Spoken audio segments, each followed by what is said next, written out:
السلام علیکم ورحمۃ اللہ وبرکاتہ۔ بسم اللہ الرحمن الرحیم۔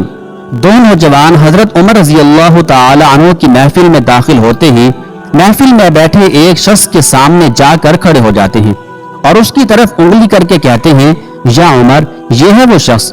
عمر رضی اللہ تعالی عنہ ان سے پوچھتے ہیں، کیا کیا ہے اس شخص نے؟ یا امیر المومنین، اس شخص نے ہمارے باپ کو قتل کیا ہے۔ عمر رضی اللہ تعالی عنہ پوچھتے ہیں، کیا کہہ رہے ہو؟ اس نے تمہارے باپ کو قتل کیا ہے؟ عمر رضی اللہ تعالی عنہ اس شخص سے مخاطب ہو کر پوچھتے ہیں، کیا تو نے ان کے باپ کو قتل کیا ہے؟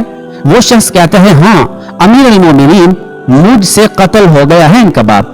حضرت عمر رضی اللہ تعالی عنہ پوچھتے ہیں، کس طرح قتل ہوا ہے؟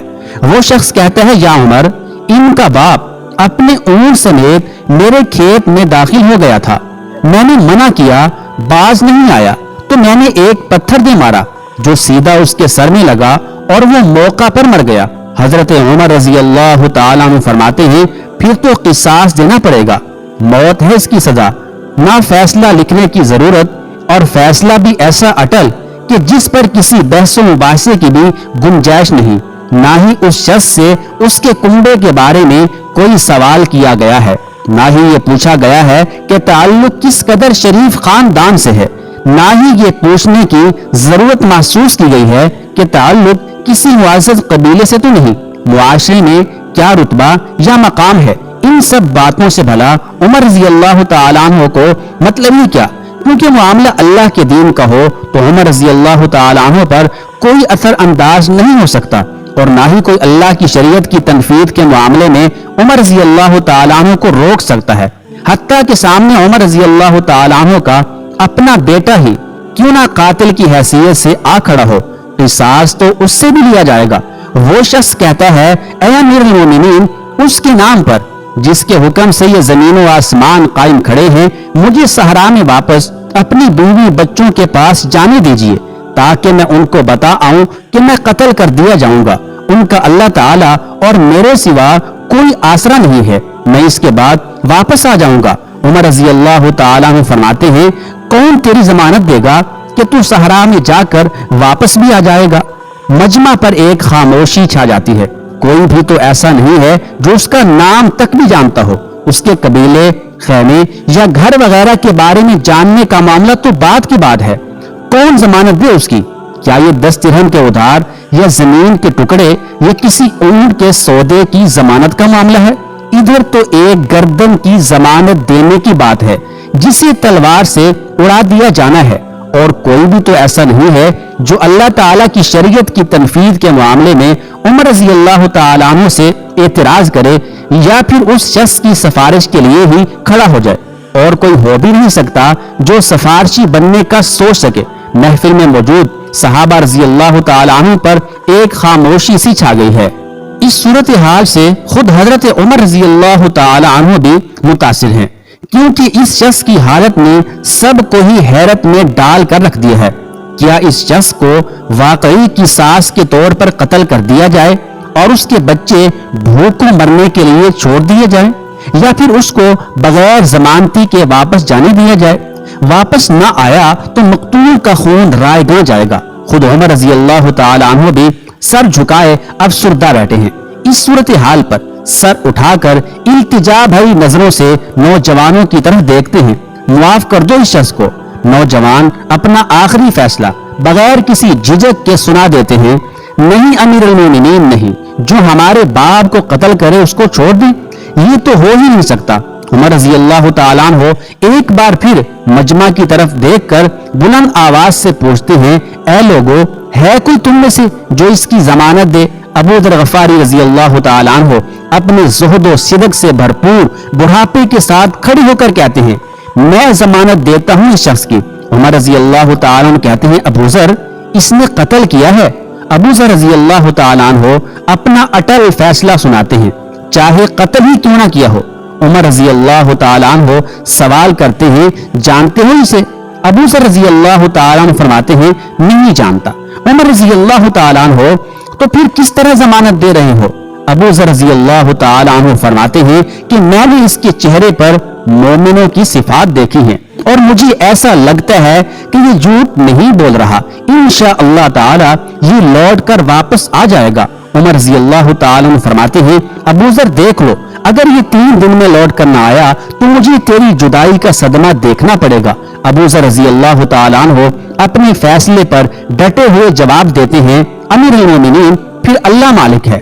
عمر رضی اللہ تعالی عنہ سے 3 دن کی مہلت پا کر وہ شخص رخصت ہو جاتا ہے، کچھ ضروری تیاریوں کے لیے، بیوی بچوں کو الوداع کہنے، اپنے بعد ان کے لیے کوئی راہ دیکھنے، اور پھر اس کے بعد قصاص کی ادائیگی کے لیے قتل کیے جانے کی غرض سے لوٹ کر واپس آنے کے لیے، اور پھر 3 راتوں کے بعد عمر رضی اللہ تعالیٰ عنہ بھلا اس امر کو کیسے بھلا پاتے؟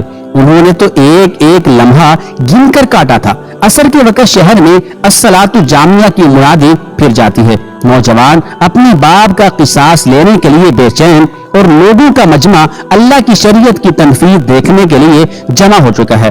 ابو ذر رضی اللہ تعالیٰ عنہ بھی تشریف لاتے ہیں اور آ کر عمر رضی اللہ تعالیٰ عنہ کے سامنے بیٹھ جاتے ہیں۔ عمر رضی اللہ تعالیٰ عنہ سوال کرتے ہیں کدھر ہے وہ آدمی؟ ابو ذر رضی اللہ تعالیٰ عنہ مختصر جواب دیتے ہیں مجھے کوئی پتہ نہیں ہے یا امیر المومنین۔ ابو ذر رضی اللہ تعالیٰ عنہ آسمان کی طرف دیکھتے ہیں جدھر سورج ڈوبنے کی جلدی میں معمول سے زیادہ تیزی کے ساتھ جاتا دکھائی دے رہا ہے۔ محفل میں ہو کا عالم ہے، اللہ کے سوا کوئی نہیں جانتا کہ آج کیا ہونے جا رہا ہے۔ یہ سچ ہے کہ ابو ذر رضی اللہ تعالیٰ عنہ عمر رضی اللہ تعالیٰ عنہ کے دل میں بستے ہیں۔ عمر رضی اللہ تعالیٰ عنہ سے ان کے جسم کا ٹکڑا مانگیں تو عمر رضی اللہ تعالیٰ عنہ دیر نہ کریں، کاٹ کر ابو ذر رضی اللہ تعالیٰ عنہ کے حوالے کر دیں۔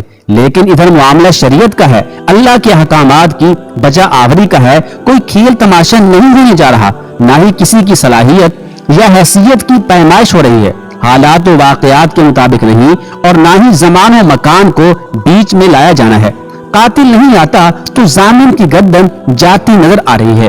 مغرب سے چند لحظات پہلے وہ شخص آ جاتا ہے، بے ساختہ حضرت عمر رضی اللہ تعالیٰ کے منہ سے اللہ اکبر کی صدا نکلتی ہے، ساتھ ہی مجمع بھی اللہ اکبر کا ایک بھرپور نعرہ لگاتا ہے۔ عمر رضی اللہ تعالیٰ عنہ اس شخص سے مخاطب ہو کر کہتے ہیں اے شخص، اگر تو لوٹ کر نہ بھی آتا تو ہم نے تیرا کیا کر لینا تھا؟ نہ ہی تو کوئی تیرا گھر جانتا تھا اور نہ ہی کوئی تیرا پتہ جانتا تھا۔ وہ بولا امیر المومنین اللہ کی قسم بات آپ کی نہیں ہے، بات اس ذات کی ہے جو سب ظاہر و پوشیدہ کے بارے میں جانتا ہے۔ دیکھ لیجئے میں آ گیا ہوں اپنے بچوں کو پرندوں کے چوزوں کی طرح صحرا میں تنہا چھوڑ کر، جدھر نہ درخت کا سایہ ہے اور نہ ہی پانی کا نام و نشان، میں قتل کر دیے جانے کے لیے حاضر ہوں۔ مجھے بس یہ ڈر تھا کہ کہیں کوئی یہ نہ کہہ دے کہ اب لوگوں میں سے وعدوں کا ایفا ہی اٹھ گیا ہے۔